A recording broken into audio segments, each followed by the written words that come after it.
Good morning. Coffee tayo. Ay, hindi pala coffee to. Gatas pala.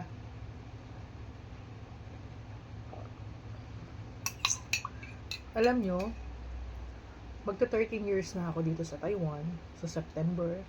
And masasabi ko na siguro sa loob ng 13 years na yun, successful naman. Kasi alam nyo na, siguro sa mga nakakakilala sa akin mula pa noon, online seller ako, 'di ba?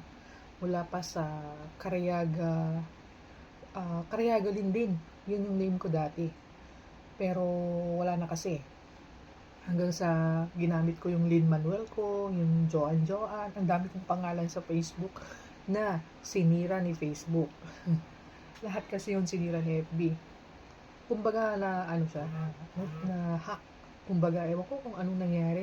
Basta lagi na lang akong, paano lang yan, every 2 years, every 3 year, nawawala yung Facebook ko. Dahil sa mga paninda ko. So, sana itong Facebook na to, na ginagamit ko pang vlog, is hindi siya masira. Hopefully, kasi iisang taon na to sa May.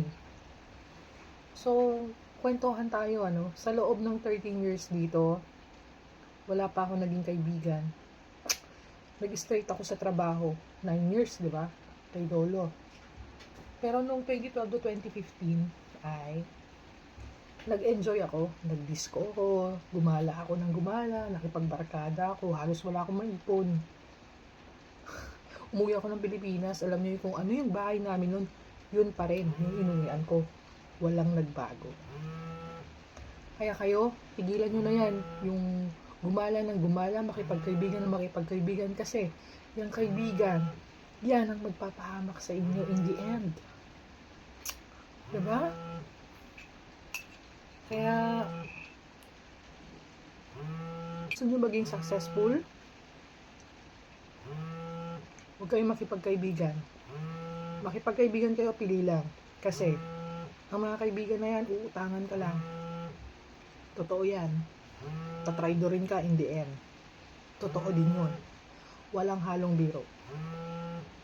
Yung tinuturing mong kaibigan, baka bukas traidorin ka na. Baka bukas siniraan ka na. Baka bukas siniraan ka na sa agency mo.